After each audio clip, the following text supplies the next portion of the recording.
Hey guys, I'm going to talk to you about Beloved, one of my favorite books of all time. It is mythically good. It's a book that you read, and at least I do, and I think about the author and the writing process, the headspace that author, Toni Morrison, had to have been in to construct this piece, this work of artistry, and I can't imagine it. It seems so beyond the work of human hands. One of the best things about this piece of writing is how gradual it is, how it evolves, how it takes form in your mind very organically, and how you get to know the characters in little increments, right? Their histories, their past traumas, everything that they've gone through, everything that they've been subjected to, the strength that they had in order to overcome those odds, the dire circumstances and straits that they were in, and also the actions, the behaviors, what they did in response to that we might not think of as noble or as good in retrospect, but in the moment appeared like the only option that they had. And I'm thinking specifically of Setha here. There's a moral framework that's almost larger than individual actions here that I think Setha operates in. The most interesting characters to me, I like Paul D a lot. He's kind of a sweetheart, has been through a lot of trauma, as has Setha. His heart is described as a tobacco tin heart, so he locks things away. He compartmentalizes all of his pain and anger and suffering, and he tries to forget. Paul D is reserved. He holds back. He fears devoting himself to one thing or to one person because he knows that loss is right around the corner. And so that attitude is very akin to Baby Suggs as well in the novel. Baby Suggs is this grandmother who is almost a Jesus or like a prophet-like sort of figure in the novel. She preaches to people in a clearing, and she speaks to them about the goodness of their bodies, the goodness of their hearts, and how, their bodies, at least in the framework of slavery during the time, are not valued by white people at all. In fact, they're hated. They're subjected to inordinate, over and over, endless cruelty. But Baby Suggs is saying, like, you need to love yourself, you need to love your body, and you need to love who you are.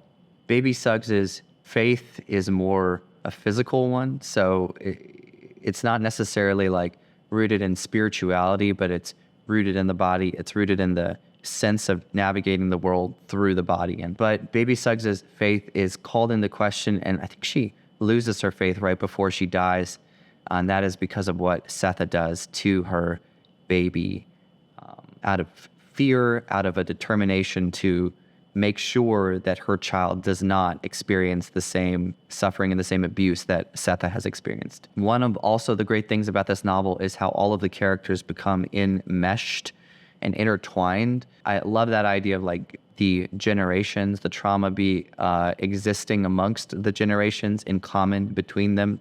But then also there's this idea that like the past, the present, the future are all one thing, and we shift very fluidly between all of them.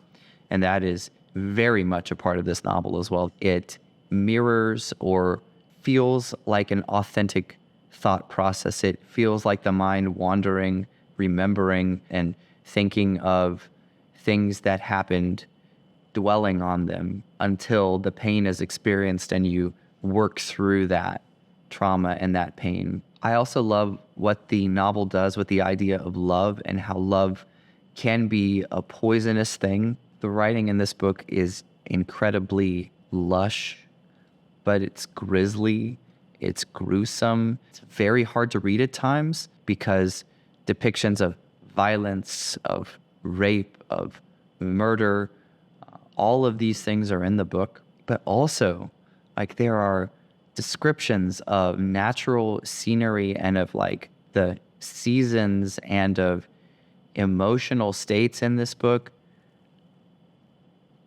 I cannot add anything to what has already been written or already said in this book. You just go read it. Amazingly, this book is a challenged book. It's a banned book in a lot of schools. But I think the criticism that a lot of people have of this book is that it is so condemning of white people, or that it seems like it's attacking white people. Now, I am in a Catholic school with almost all white students. This is our third year reading this book. And I just asked my dual credit students today, I said, do you think this book is attacking white people? Do you think it's condemning them? Does it make you feel bad to be a white person? The answer unanimously was no, right? No one thought that. What this book is attacking and condemning is evil, and evil in its specific historical form in the novel is slavery and the way that white people treated black people. And so to think of it as historically honest is very important. One of the great morals of this story is you have to go back in time in history to think about what has happened. You have to experience the pain and move through that pain in order to get to the goodness, in order to get to the sweetness, the honesty, the juice at the end of the journey. And if you don't, if you are ignorant, if you turn away, if you choose to be blind or deaf or unhearing or unseeing of like the truth, then you can never move beyond that. And like, that's one of the great keys of the book is like, you have to go through the pain, experience it in order to have life. What this is a book that instructs us on how to feel and how to love and how to redeem ourselves from trauma. That's what it is. If you approach the text, with an open mind and an open heart, right? If like Paul D, your tobacco tin heart breaks open and you can actually genuinely experience this book, then you see that it's not trying to paint some artificial view of the world. What it is doing is it is trying to work through the trauma of slavery to get to a place of beauty and harmony ultimately. And that is a very good thing. That's a lot of soapboxing for me. Beyond the controversy that surrounds this book, the potential controversy that surrounds this book, beyond all of that, there exists this work of art that is timeless and that will persevere, that will endure all of the criticism, all of the attempts to knock it out, all of the attempts to displace it or to quiet it or to silence it. Like, it's going to be fine. This story is indomitable. You can't stop it. I'm sorry. Like, it's so good.